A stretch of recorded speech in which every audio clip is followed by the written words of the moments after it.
खत्म हो रहा था, उस वंश को पुनः जीवित कर दिया गया। या फिर द्रौपदी के जब 5 पुत्रों को अवस्थामा ने रात को मार दिया था युद्ध के, अवस्थामा ने ब्रह्मास्त्र चलाया था अर्जुन के ऊपर। उधर से अर्जुन ने अपना ब्रह्मास्त्र लाना आता था, वापिस लेना नहीं। राम साथियों, मैं आपका वीरेंद्र अपने YouTube चैनल वीरेंद्र बिस्ला पर स्वागत करता हूं। जैसा कि मैंने वादा किया था, कुरुक्षेत्र से संबंधित हर उस क्षेत्र को आपको दिखाऊंगा जहां पर कुरुक्षेत्र की कोई न कोई घटना। मैं इनसे कहूँगा उस तीर्थ का नाम मैं नहीं बोलूँगा, बल्कि वो खुद ही आपको दिखाएंगे लाइव। एक बार उस तीर्थ का नाम दिखाया जाए। जी हाँ, यही है वंशमूलक तीर्थ बरसोड़ा गांव के अंदर, जो जींद से लगभग 15 किलोमीटर दूर है। सड़क मार्ग के द्वारा 15 से 20 मिनट के अंदर इस गांव के अंदर पहुंच सकते हैं।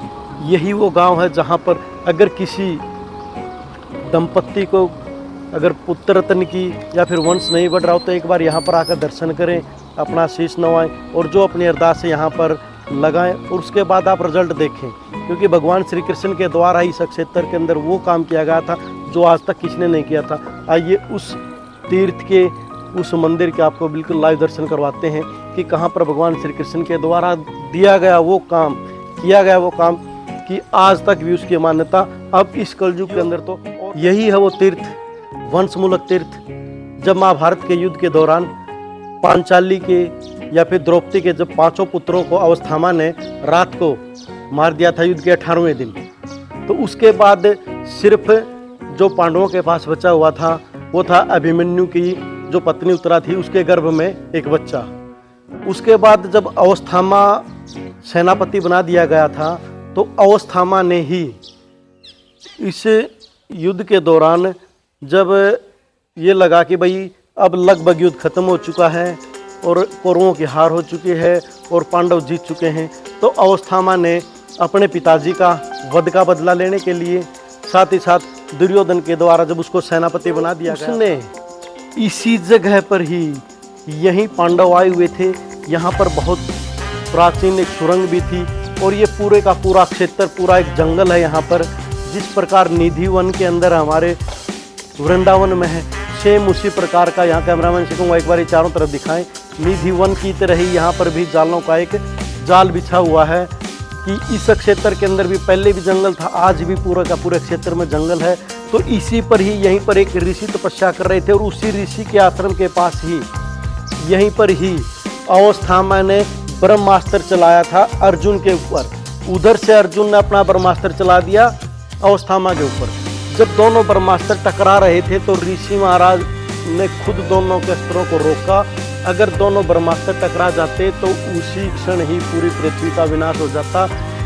तब ऋषि महाराज ने कहा था कि अपने अपने अस्त्रों को वापस ले लिया जाए। अर्जुन ने ले लिया, पर अवस्थामा से वो अस्त्र वापस नहीं लिया क्योंकि उसको सिर्फ चलाना आता था, वापस लेना नहीं। तो तब अवस्थामा ने अपने उसी अस्त्र ब्रह्मास्त्र को ही अभिमन्यु की पत्नी उत्तरा के गर्भ में जो बच्चा पल रहा था, पांडवों के वंश का नाश करने के लिए उस ब्रह्मास्त्र को उसके ऊपर छोड़ दिया। ब्रह्मास्त्र ने अपना काम किया, गर्भ में ही उस शिशु की हत्या हो जाती है। पर भगवान श्री कृष्ण की लीला यहीं शुरू होती है। भगवान श्री कृष्ण ने इसी क्षेत्र से ही, यहीं से ही उस बच्चे को जीवित किया और उस बच्चे का नाम फिर परीक्षित रखा गया। यहीं से पांडवों का वंश दोबारा जागृत होता है। इसीलिए ही इस क्षेत्र को वंशमूलक क्षेत्र कहा गया है। आइए हम उसके बाद फिर यहीं भगवान श्री कृष्ण ने खुद अपने हाथों से ही इसी क्षेत्र के अंदर भगवान शिव की स्तुति की और यहीं पर एक शिवलिंग को स्थापित किया। यही है वो शिवलिंग जो यहाँ पर है। लगभग 5200 साल हो चुके हैं। नंदी महाराज की आज्ञा नहीं होगी, कोई शिवलिंग के अंदर कोई भगवान शंकर के दर्शन नहीं कर पाता। तो सबसे पहले इनकी अनुमति लेकर के फिर दिखाते हैं हम आपको।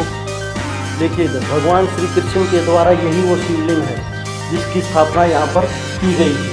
कैमरामैन से कहूँगा बिल्कुल अंदर आकर एक बार इसको बिल्कुल अच्छे से दिखाएं कि यही वो इसकी बनावट, यही है वो मंदिर जो लगभग 5200 साल पहले यहीं पर हमारे श्री कृष्ण महाराज के द्वारा स्थापित करवाया गया था। और तभी से इस शिवलिंग की मान्यता है कि जो भी जिसके भी वंश में आगे दिक्कत आती है बढ़ने में, यहाँ पर आकर के एक बार अपने अरदास आप स्वयं ही कहेंगे कि हमें फल की प्राप्ति हुई है, हमारे वंश में वृद्धि हुई है। इसीलिए इस स्थान का नाम और इस अक्षेत्र का नाम वंश मूलक तीर्थ, जो महाभारत काल के 48 कोष की परिधि के अंदर 46वें नंबर पर इस तीर्थ का वर्णन दिया गया है। वो लिस्ट भी दिखाऊं, जिस लिस्ट में 46वें नंबर पर बरसोड़ा के वंश मूलक तीर्थ का वर्णन किया गया है। इसी के साथ साथ यहाँ पर एक वन है, उस वन को राम राम भाई साहब, राम राम। तो क्या लगभग आपके गांव को लगभग 400 साल हो गए बसे हुए, तो कुछ इतिहास का पता आपको? ये गांव यहाँ ये लगा लो आप तकरीबन 400 साल पहले बसा हुआ है।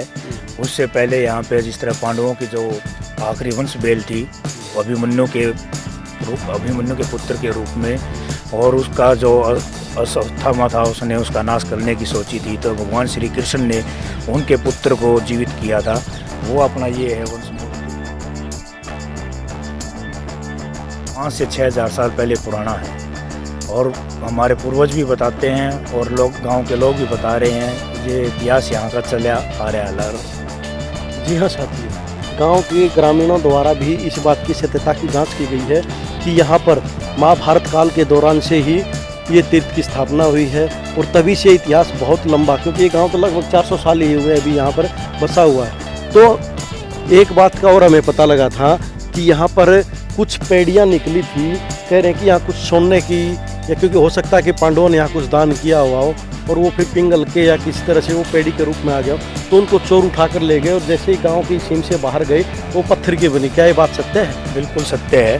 जो पांडवों ने जब तीर्थ के अंदर स्नान किया था, और जो पेड़ियाँ थी वो सोने की बनी हुई थी, और जो समय के अनुसार चलते चलते उनको कोई उठा के ले गया, और उसके बाद ये पत्थर की पेड़ियाँ बनाई हुई। तो जो चीज़ों का मुझे पता लगा था, लगभग उन दोनों बातों का ग्रामीण भाई के द्वारा, भाई साहब नाम क्या होगा आपका? संजय कुमार। हाँ, तो संजय कुमार के द्वारा इस बात की सत्यता की जांच कर दी गई है कि यहाँ पर प्राचीन काल में पांडवों ने आकर के बिल्कुल उत्तरा के पुत्र को यहीं से जीवनदान मिला था, इसीलिए स्थान का नाम भी वंशमूलक स्थान। इसी तीर्थ के पास ये कुआं है जो काफ़ी समय पहले का बना हुआ है। पूरा कैमरामैन से कम दिखाएँ, अब इसको पक्का कर दिया गया। पहले बिल्कुल निजी वन के अंदर जो जाल की पेड़ हैं, उसी प्रकार से यहाँ पर भी कैमरामैन से कहूँगा एक बार दिखाएं कि वो जाल के पेड़ यहाँ पर भी हैं, जो लगभग 2 पेड़ तो ऐसे हैं जो उसी वक्त के हैं, लगभग 5200 साल हो चुके हैं उन पेड़ों को। यहाँ पर उन पेड़ों के भी दर्शन करवाएंगे। उसके बाद हमारे शंकर महादेव जी का मंदिर है, इधर दिखाएं, कैमरामैन से कहूँगा एक बार दिखाइए कि इसके क्षेत्र के अंदर गाँव वालों के द्वारा अभी कुछ समय पहले ही इस मंदिर का निर्माण करवाया गया है। एक बार आकर के उसके भी दर्शन। मंदिर का निर्माण हमारे सीएम के द्वारा ग्रांट आई थी, उस ग्रांट के दौरान उस ग्रांट के पैसों से ही इस भव्य भगवान शंकर की मूर्ति का यहाँ पर स्थापना की गई थी। और ये मंदिर भी अभी लगभग कुछ समय पहले ही बनाया गया। इस बरसोड़ा धाम के अंदर वंशमूलक तीर्थ के पास ये हमारे शनिदेव जी का मंदिर, इसकी भी नींव अभी रखी गई है, और यहाँ पर अब शनिदेव जी का मंदिर भी बनेगा। तो इस तीर्थ के अंदर लगभग सभी देवी देवताओं की मूर्तियों की स्थापना हो चुकी है, क्योंकि अब तीर्थ की महत्ता इस कलयुग के अंदर और ज़्यादा बढ़ती जा रही है। लोगों के मन में कह सकते हैं, या हमारे शरीर कह सकते हैं, या जो कलयुग का जो प्रभाव हमारे ऊपर पड़ रहा है, वंश नहीं बढ़ रहे हैं लोगों के, तीर्थ के अंदर आते हैं, अरदास लगाते हैं और फिर फल भी पाते हैं। आइए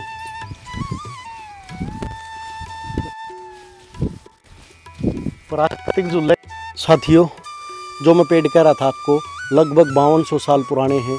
यही हैं वो हमारी जो जाल के वृक्ष हैं, कि जिस वक्त इस क्षेत्र के अंदर भगवान श्री कृष्ण के पुत्र को जब जीवन दान दिया गया था, पुनः जीवित किया गया था, इसी क्षेत्र से यहीं से चली थी वो चीज़। और इसके गवाह हैं ये पेड़। देखिए, कैमरामैन से कहूँगा एक बार दिखाएं, अंदर से बिल्कुल खोखले हो चुके हैं। ये 5200 साल हो चुके हैं इन वृक्षों को। देखिए कि अंदर से बिल्कुल खोखले हैं, और अब तक इनको काटा भी नहीं गया है। अब तक यों के यों खड़े हुए हैं, बिल्कुल हरे भरे हैं। और यहीं पर 5 पांडवों के जो यहाँ पर मंदिर बनाए गए, उनको पीर बनाया गया है कि गांव के लोग अपनी रक्षा के लिए इन पांचों पांडवों के पास अपनी अरदास लगाते हैं। पीर के रूप में यहाँ पर उसको मान्यता दी गई है। पांचों पांडवों को भीम, अर्जुन, नकुल और सहदेव के यहाँ पर देखिए ये मंदिर बनाए गए हैं। तो इन्हीं को यहाँ पर पीर के रूप में मान्यता दी गई है अपनी रक्षा के लिए। और ये पीर ही हैं जो इस गांव को 400 साल से बिल्कुल भाईचारा के अंदर, सौहार्द के अंदर ये पूरा का पूरा गांव रहता है। और गांव पर किसी भी प्रकार की कोई विपदा नहीं। कोरोना के टाइम में भी गांव के ऊपर कोई ज़्यादा प्रभाव नहीं पड़ा, क्योंकि ये पांचों पीर, पांचों पांडव और भगवान श्री कृष्ण और साथ के साथ वंश मूलक जो तीर्थ है, इन सभी गाँव वालों की रक्षा कर रहा है। साथियों, इसके अंदर और चीज़ों का पता लगा है कि यहाँ पर एक गुफा थी जो जहाँ पर दुर्योधन का वध हुआ था इक्कस के अंदर जींद में, उस क्षेत्र से यहाँ तक गुफा थी। उस गुफा को अब बंद कर दिया गया है और यहीं पर वो जो सोने की जो पैड़ी बोल रहे थे, यहीं पर वो पैड़ियाँ थी जिनको चोरों के द्वारा चुराया गया था। और उसके बाद फिर जो गुफा थी उस गुफा को बिल्कुल अब बंद कर दिया गया है। यहाँ पर इस मंदिर के बिल्कुल यहाँ से यहाँ ही गुफा थी। उसके बाद गांव वालों ने यहाँ पर कुछ छोटे मोटे पेड़ लगा दिए ताकि कोई अप्रिय घटना न घट जाए, क्योंकि गुफा बहुत पुरानी हो चुकी थी। तो उसको बंद करवाया गया गांव वालों के द्वारा, ज़बरदस्ती बंद करवाया गया, क्योंकि कुछ भी अपराधी घटना यहाँ घट सकती थी। तो गांव वालों ने बड़ी अच्छी सोच की कि उन घटनाओं पर रोक लगाने के लिए उस गुफा को ही बंद करवा दिया गया। और जहाँ से ये पैड़ी निकाली गई थी यहाँ पर कुछ भी नहीं करवाया गया। गांव वाले कह रहे हैं कि नहीं, हम उनको अपनी धरोहर के रूप में ऐसे ही रखेंगे कि हमारे यहाँ से कुछ भी हुआ हो, पर भगवान की जो निशानी थी उसको हम ऐसे का ऐसा ही रखेंगे। उसके बाद 2 घाट बनाए गए हैं। एक बिल्कुल कैमरामैन से कहूँगा सामने घाट बनाया हुआ है, उसको थोड़ा जूम करके दिखाएं कि वहाँ पर जो पशु हैं, पशुओं को वहाँ पर पानी पिलाया जाता है। उसके साथ साथ फिर इधर आगे 2 घाट बनाए गए हैं जहाँ पर कोई हम जैसा श्रद्धालु आता है तो वहाँ पर आकर के स्नान कर लेता है। बिल्कुल यहाँ से दिखाएंगे हम उनको कि एक तरफ तो लेडीज़ के लिए बनाया गया है कि वहाँ पर लेडीज स्नान करेंगे, और दूसरी तरफ है जेंट्स के लिए जनाना घाट और मर्दाना घाट। वहाँ पर इन 2 घाटों का निर्माण गाँव वालों के द्वारा ही करवाया गया, पर इस चीज़ को यहाँ पर कच्चा रखा गया है क्योंकि ये एक प्राचीन धरोहर को वो ऐसे कैसा ही रखना चाहते हैं। वो जो सामने दिख रहा है वो है लेडीज़ के लिए जो घाट है, और इधर यहाँ पर इधर जो हमारे जेंट्स हैं, पुरुष, यहाँ इस घाट के अंदर यहाँ पर वो स्नान करते हैं। और दोबारा कहूँगा कैमरामैन से इस जगह को आप दोबारा फिर दिखाया जाए, क्योंकि मेन हमारे लिए यही है कि इसको गांव वालों ने ऐसे कैसा ही रखा है कि इस प्राचीन धरोहर को हम अपने ऐसे कैसे ही रखेंगे। तो इन्हीं के साथ, इन्हीं शब्दों के साथ आज मैंने आपको हमारे वंश मूलक तीर्थ बरसोला, जो जींद से लगभग 15 किलोमीटर दूर है, उसके बिल्कुल लाइव दर्शन करवाए हैं।